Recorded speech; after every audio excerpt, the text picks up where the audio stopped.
गांव का हर बच्चा जानता था कि बड़ी अम्मा के पास बैठने का मतलब है कहानियों की बौछार। पर इस बार अम्मा फातिमा की आंखों में एक अजीब गहराई थी। उन्होंने अपनी लकड़ी की चौकी पर बैठते हुए कहा, आज मैं तुम्हें ऐसी कहानी सुनाऊंगी जो तुम्हारे दिलों में उतर जाए और शायद तुम्हारी जिंदगी बदल दे। पहली समस्या, पानी का संकट। गांव के कुएं का पानी खत्म हो रहा था। फसलों ने सूखे मुंह फैला रखे थे और बच्चों के होंठ फट चुके थे। लोगों ने बड़े शहर से मदद मांगी पर कोई नहीं आया। एक दिन अम्मा फातिमा ने गांव वालों को इकट्ठा किया और कहा, हम खुद अपनी समस्या का हल करेंगे, पर इसके लिए तुम्हें 3 रहस्य सीखने होंगे। पहला रहस्य, जोड़ तोड़ से पहले जोड़ने पर विश्वास रखो। अम्मा ने सबको जंगल की तरफ ले जाया जहां एक पुरानी नदी सूख चुकी थी। यह नदी कभी हमारे दादा की प्यास बुझाती थी, उन्होंने कहा, पर देखा नदी की मिट्टी अब भी गीली है।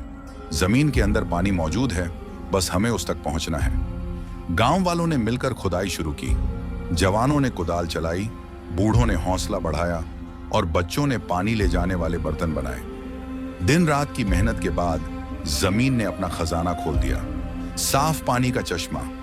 दूसरा रहस्य, कुदरत तुम्हारी सबसे बड़ी उस्ताद है।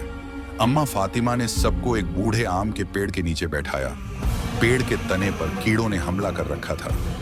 कीड़े पेड़ को मार रहे हैं, पर यह पेड़ अब भी फल देता है। क्यों? उन्होंने पूछा। किसी को जवाब नहीं आया। अम्मा ने मुस्कुराते हुए पेड़ की जड़ों की तरफ इशारा किया। देखो, ये चींटियां कीड़ों को खा रही हैं। कुदरत हर समस्या का हल खुद पैदा करती है। हमें सिर्फ दिखने वाला रास्ता नहीं, बल्कि वो रास्ता ढूंढना है जो दिखता नहीं। गांव वालों ने कुदरती तरीके से कीड़े मारने का फैसला किया।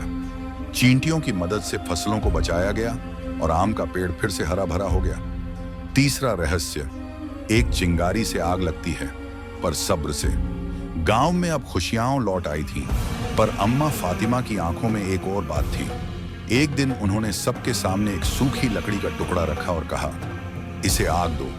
लोगों ने कोशिश की, पर लकड़ी सुलगती नहीं थी।